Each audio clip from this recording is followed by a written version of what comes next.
Okay, so the final thing to do a bit of instruction on, or a lot of instruction on, it's actually the most interacted with application is what I call the dealer controller. It's a bit of a misnomer. The dealer doesn't use this interface. It's just too much for a dealer to deal cards and manage the game and enter the information into the dealer controller. So I call it dealer controller, but it's really a tablet that's used off the table by a tournament director or someone overseeing the game. It runs off of Bluetooth to talk to the community card reader, and so you need to be within Bluetooth range, which is about 30 feet, let's say. Probably 15 to be safe, but I think within 30 feet. And it's this guy here. It's again, it's running on a standard Nexus 7 tablet with vanilla Android, no modifications unlike the cameras. And it's this GCS OTB dealer. You click on that, brings up the app, and Notion shows you a picture of a table and a bunch of players around the table in certain spots. So obviously seat 1, 2, 3, all the way around to seat 9. Similar to the player tablets, there is some configuration information. Again, once it's set, you don't have to worry about it. We'll tell you what those addresses are. It'll probably be ppc.andrus.ca is what it'll be down here. And then once it's set, you don't have to worry about it unless we have some complications. But assuming that's set properly, the first thing you would do is you would go in and hit. So there's different menus. There's a menu off each player has their own menu. The table has a menu, and the cards have a menu. So the card menu is really simple. It's clear card. So if there's a mistake or when the reader is opened up to read a community card, and let's say someone happened to muck their cards across the reader at the same time, then you need to clear that. And so there's this one for each card, but clearly if you clear a card on the flop, it will let you just reproduce the whole flop. If you clear on the turn card, then you just have to reproduce the turn card, and that's corrective action there. Then there's the table menu. So the table menu, you start off by starting a session. So you can think of a session as a cash game session, or where you're setting the blind. So this could just as easily be set blind structure. So you start the session, and that brings up small blind and big blind. And antes are done in another table menu option separately. And so let's say for argument's sake, it's small blinds 100, big blinds 200, and then you'd say set blinds. So we're not connected to the server right now, but if you said set blinds like we do now, you'll see it's kind of going around the table, this little button highlight. Now it's actually timed out. I think it's timed out, or maybe it's talked to server, but clearly there's no players are seated.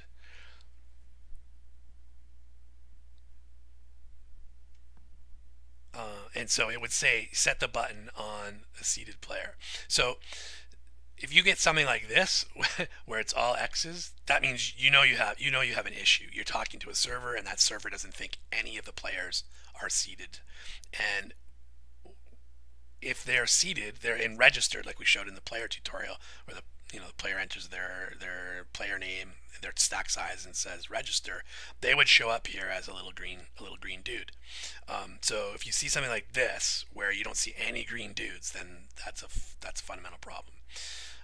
So because we're not hooked up, the emular's not hooked up to the server, we're not actually running through hands. I have to kind of fake a couple things.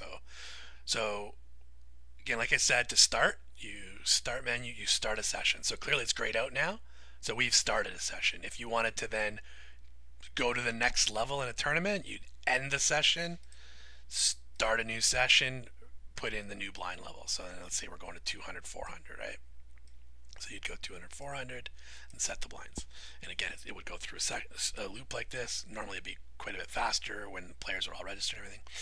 And then it would say, okay, tell me where the button position starts for this new level. Okay, so let's just get out and let's go back in. So let's assume all the players are in the game. And we've set the blind levels. And what will happen is now you're ready. What you've done is it said set the button on the player, which player has the button, right? So you'd click here and you'd say, okay, let's say C9 was the one that had the button, so C9 has the button. So go ahead and deal the hand. Okay, great. So you would start to deal the hand, and as the players are receiving their cards, these icons will switch, and um, they'll switch to something like this, so two white tags. So as each of the players are getting their cards, this would show up. The icon would switch like this, and this is how the the director of the game can indicate to players, hey, we haven't seen your cards yet. Can you make sure that they're over the reader? And the player really, like we talked about in the player tutorial, they really have no excuse because they're getting a checkbox indicator as to whether those cards are being picked up as well. So for the most part, this works really smoothly, and you have sort of this dual mode mechanism. The person that's driving this controller interface gets a visual cue right away as to whether the players are getting the cards. As soon as all the players are dealt their cards, I'm going to use this menu item here, highlight action, just to kind of trick the system.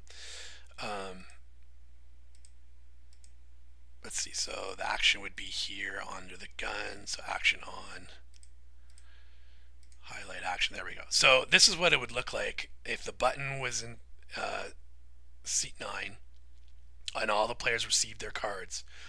This player is under the gun, they would be highlighted with this white ring, and then you would have these bet, call, or fold actions. So I'll show you the bet icon. You click on bet, and it just brings up a dialog for how much that person's going to bet, or all in.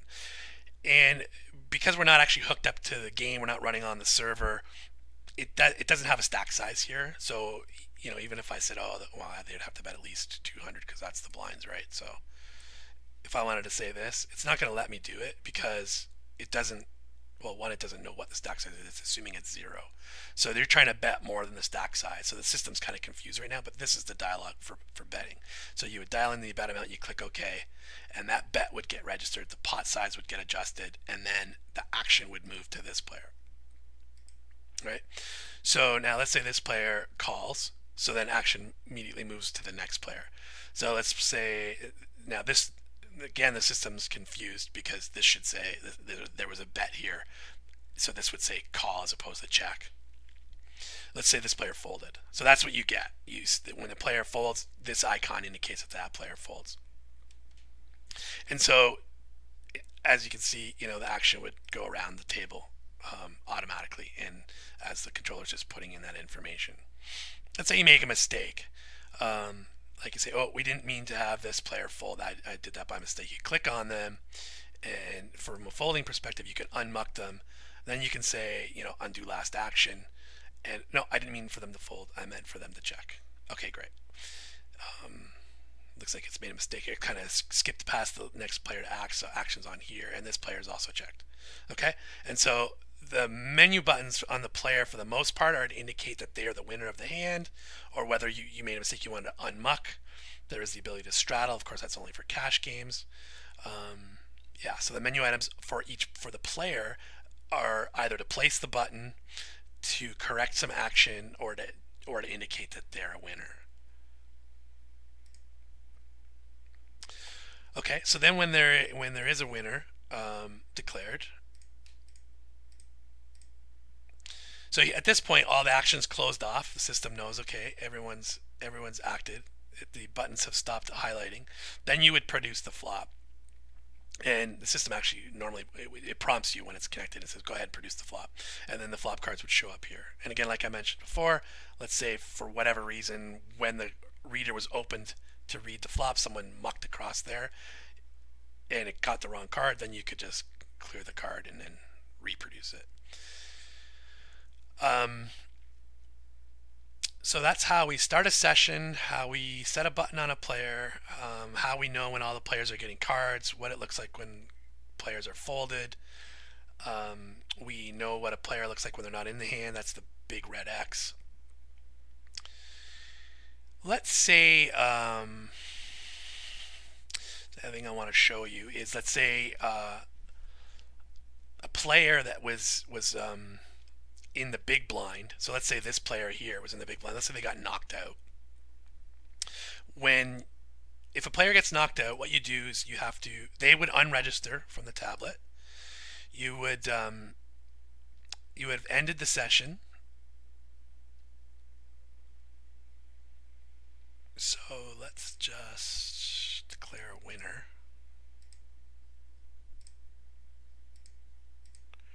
Okay, so now it's confused. So when a system's live, this end session would be you'd end the session, then you'd start a new session. Or actually, in this case, the player's knocked out, so the blind structure hasn't changed. All you have to do is hit reset. And again, we're emulating, so I have some issues. But so then when you reset, the players that get knocked out would be shown as X's, right? So in this case, again, all the players are shown as X's. But my scenario was the button was here and the big blind got knocked out. So when you reset and you go to place the button, you would click here, you click on this dead player, and you say it's a dead button.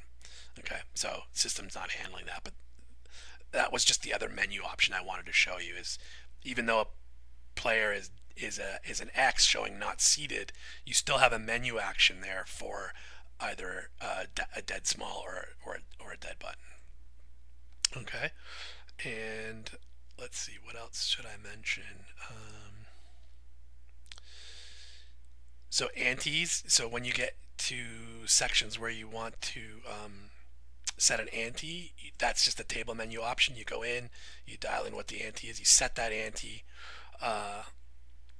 and then the following hand that unfolds will incorporate an ante and take the ante from one of the players. So future version, you'll actually be able to specify,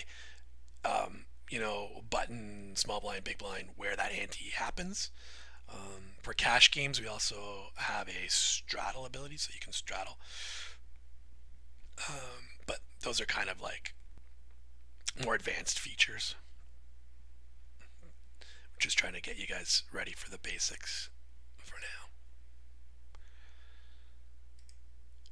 So yeah, so switching levels. So if you set an ante, but didn't change the blind structure, that's all you have to do is just say set the ante.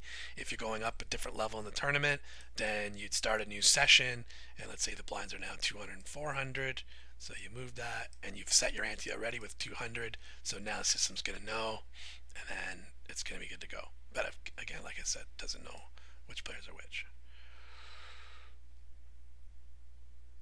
Okay, hopefully that's clear.